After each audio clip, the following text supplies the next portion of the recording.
Movie के शुरुआत में हमें जंगल में एक घर दिखाया जाता है जहां पर एक लड़की अकेले रहती थी। इस लड़की का नाम मेडी होता है। मेडी 13 साल की उम्र से ही एक डिसऑर्डर की वजह से ना तो किसी की आवाज सुन सकती थी और ना तो बोल सकती थी। उसके बाद भी आज मेडी एक सक्सेसफुल हॉरर राइटर है। मेडी अपने राइटिंग कैरियर को और भी ज्यादा एडवांस लेवल पर ले जाना चाहती थी और इसी वजह से मेडी अपनी एक कैट के साथ यहाँ इस घर में अकेले रहती थी।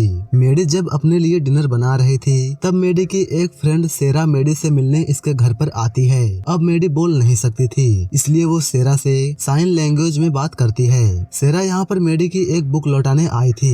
सेरा को इस बुक की एंडिंग भी काफी ज्यादा पसंद आई थी, जिस पर मेडी सेरा को बताती है कि जब भी मैं किसी बुक की एंडिंग लिखने जाती हूँ तब मेरे दिमाग में कुछ आवाजें सुनाई देती हैं जो मुझे बुक के एंडिंग के बारे में बताने लगती हैं और वो आवाज मुझे तब तक सुनाई देती है जब तक कि बुक की एंडिंग एकदम परफेक्ट न हो जाए। ये दोनों यहाँ पर बातें ही कर रही थी कि तभी मेडी के घर का फायर अलार्म तेजी से बजने लगता है। ये दोनों जल्दी से भागकर घर के अंदर आती हैं, तो मेडी फायर अलार्म को बंद करती है और सेरा जले हुए चिकन को बाहर निकालती है। सेरा मेडी से कहती है कि तुम्हारे घर का फायर अलार्म काफी ज्यादा लाउड है। तब मेडी सेरा को बताती है कि मुझे अपने फायर अलार्म को इसलिए इतना लाउड रखना पड़ता है ताकि मुझे इसकी वाइब्रेशन मालूम पड़ सके। अब सेरा का बॉयफ्रेंड सेरा से मिलने उसके घर पर आने वाला था, जिसके बाद सेरा मेडी को यहाँ पर गुड बाय बोलकर अपने घर पर चली जाती है। सेरा को जाने के बाद मेडी अपने एक बुक स्वीट वाटर को लिखने लगती है। मेडी ने इस बुक की टोटल 7 एंडिंग लिखी थी और अब मेडी किसी एक एंडिंग को सिलेक्ट करने में काफी ज्यादा कंफ्यूज हो रही थी। कुछ देर और सोचने के बाद मेडी जाकर अपने बर्तन को साफ करने लगती है। तभी मेडी के दरवाजे पर सेरा भाग कर आती है और मेडी से हेल्प मांगती है क्योंकि सेरा को मारने के लिए एक किलर इसके पीछे पड़ा था। मेडी किसी की भी आवाज नहीं सुन सकती थी इसलिए वो सेरा को नोटिस नहीं कर पाती और अपना काम करती रहती है। लेकिन बाहर सेरा के पास वो किलर आ जाता है और सेरा के ऊपर चाकू से कई बार स्टेप करके उसे मार देता है। ये किलर मेडी को देखकर समझ जाता है कि ये लड़की सुन नहीं सकती। उसके बाद ये किलर सेरा की बॉडी को दरवाजे से घसीटकर उसे घर के पीछे ले जाता है। इधर घर में मेडी अपनी सिस्टर मैक्स से घर में बैठकर वीडियो कॉल पर बात कर रही थी कि तभी वो किलर मेडी के घर में आ जाता है और वो मेडी का फोन वहां से उठा लेता है। मैक्स उस किलर की परछाई देखती है तो वो मेडी को बताती है, लेकिन मेडी को लगता है कि वो उसकी कैट होगी। मेडी अपने सिस्टर से बात करने के बाद अपने कैट को खाना खिलाने के लिए ढूंढती है, लेकिन मेडी की कैट उसे कहीं पर भी नजर नहीं आती। उसके बाद मेडी अपने घर के दरवाजे को खोलकर फिर से अपने लैपटॉप पर आकर अपना काम करने लगती है, लेकिन तभी मेडी खुद के ही आईफोन से ली गई इमेजेस को देखकर हैरान हो जाती है। मेडी की इन सारी इमेजेस को गेट के बाहर खड़ा हुआ मास्क किलर उसे सेंड कर रहा था। मेडी जब इस किलर को घर के बाहर देखती है तब मेडी और भी ज्यादा घबरा जाती है और जल्दी से दरवाजे को बंद कर देती है। ये किलर घर में घुसने के लिए दूसरा दरवाजा ढूंढता है, लेकिन मेडी दूसरे दरवाजे को भी बंद कर देती है। मेडी जल्दी से आकर अपने लैपटॉप से 911 पर इमरजेंसी कॉल करती है, लेकिन बाहर खड़ा किलर घर के अंदर की इलेक्ट्रिसिटी को कट कर देता है, जिसकी वजह से घर का इंटरनेट भी बंद हो जाता है।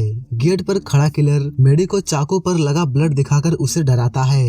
ये किलर मेडी के कार के टायर को भी पंचर कर देता है ताकि मेडी यहाँ से भाग न सके। मेडी लिपस्टिक से दरवाजे के कांच पर लिखती है कि मैं किसी को कुछ भी नहीं बताऊंगी और मैंने तो तुम्हारा चेहरा भी नहीं देखा है और मेरा बॉयफ्रेंड जल्द ही मेरे घर पर आने वाला है। किलर जब इस चीज को पढ़ता है तब वो अपने चेहरे से अपने मास्क को उतारता है और मेडी से अपने लिप्स पढ़ने के लिए कहता है। ये किलर कहता है कि मैं जब चाहूँ तब तुम्हें घर के अंदर आकर तुम्हें मार सकता हूँ, लेकिन मैं ऐसा नहीं करूंगा, बल्कि जब तुम कहोगी तो मैं तभी तुम्हें मारूंगा।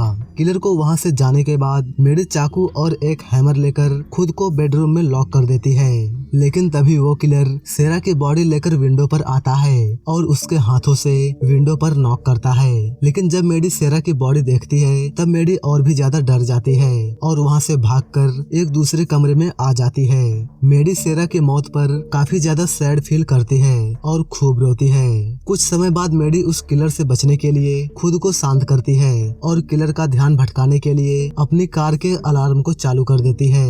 कार की अलार्म सुनकर किलर उसे बंद करने के लिए कार के पास जाता है और मौका पाकर मेडी जल्दी से खिड़की पर आकर सेरा के पॉकेट से उसके फोन को निकालती है, लेकिन सेरा के पॉकेट में उसका फोन नहीं होता।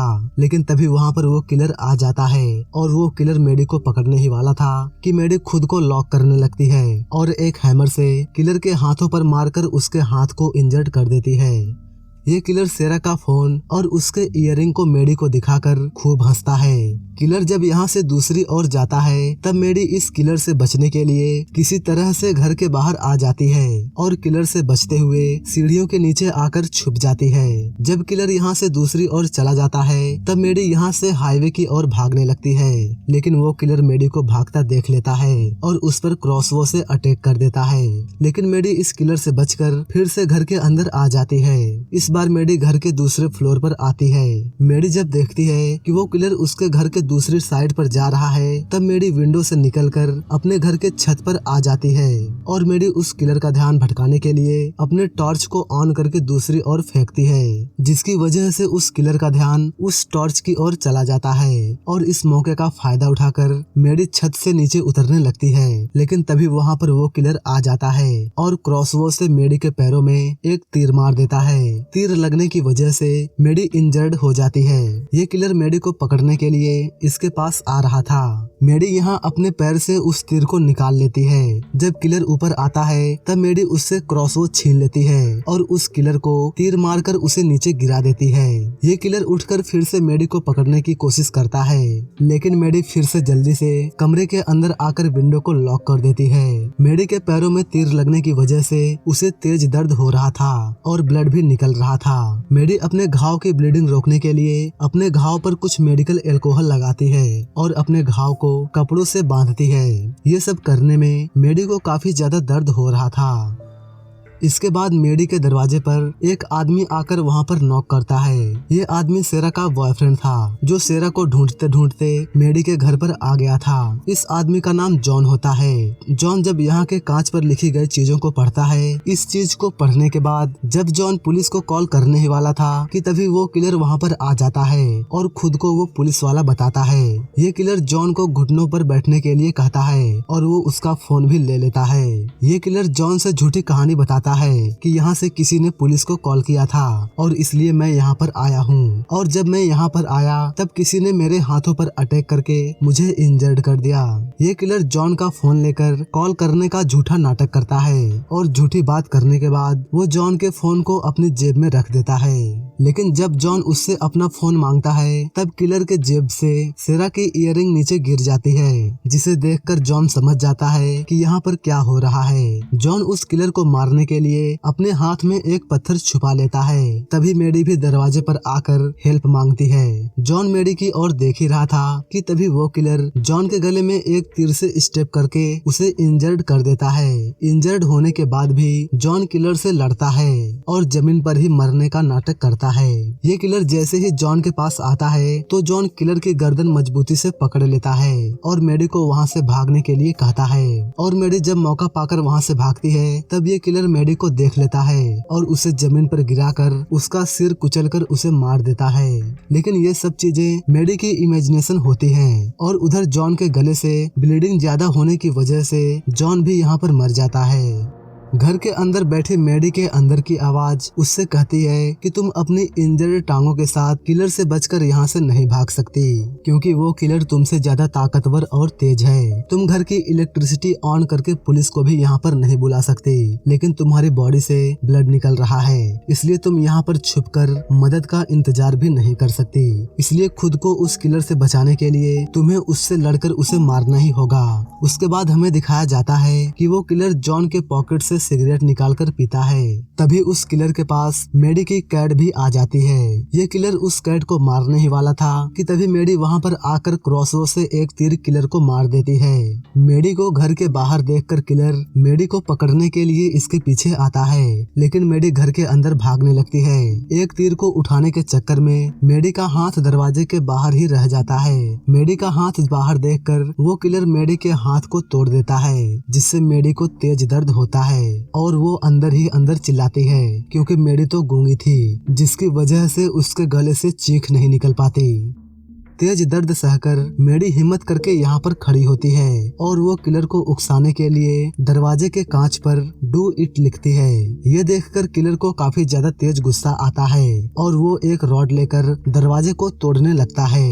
मेडी वहाँ से अपने लैपटॉप पर आती है और उस किलर की पहचान लिखने लगती है कि एक आदमी है जिसकी हाइट 5 फीट 9 इंच, उसकी आंखें हरी, भूरे बाल और उसके गर्दन पर एक टैटू है। और अंत में मेडी ये भी लिखती है कि वह उससे लड़ाई में मारी गई। मेडी एक चाकू लेकर अपने वॉशरूम में जाकर छिप जाती है और किलर को अपने पास आने का इंतजार करने लगती है, लेकिन वो किलर मेडी को मारने के लिए सामने के दरवाजे से नहीं आता बल्कि वो पीछे की खिड़की से आता है।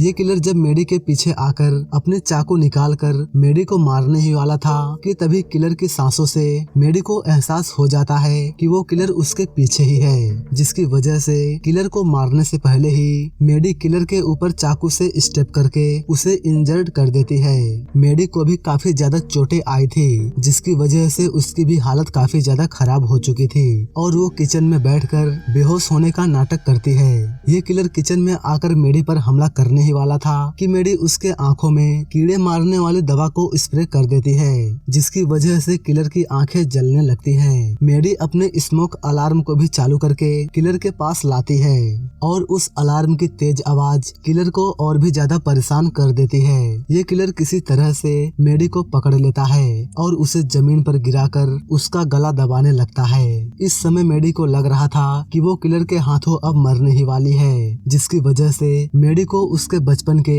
विजन्स आने लगते हैं। लेकिन वहीं बगल में पड़ा एक क्रॉक स्क्रू मेडी के हाथ में लग जाता है, जिससे मेडी किलर के गले में स्टेप कर देती है। उस किलर के गले से ब्लड तेजी से निकलने लगता है, जिसकी वजह से उस किलर की मौत भी वहीं पर हो जाती है। किलर की मौत के बाद मेडी अपना फोन किलर के पॉकेट से निकालती है और 911 पर हेल्प के लिए कॉल करती है, जिसके कुछ देर बाद पुलिस भी यहाँ पर आ जाती है और पुलिस को यहाँ पर आने के बाद मेडी को काफी ज्यादा सुकून मिलता है। इसके साथ यह मूवी यहीं पर खत्म हो जाती है।